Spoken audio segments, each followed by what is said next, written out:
Entré buscando un bosque y terminé encontrándome a mí. Aquí los árboles no compiten por crecer, simplemente alcanzan la luz.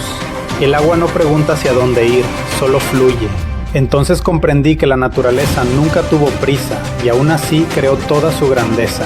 Tal vez la conciencia despierte cuando dejamos de luchar contra la vida y empezamos simplemente a formar parte de ella.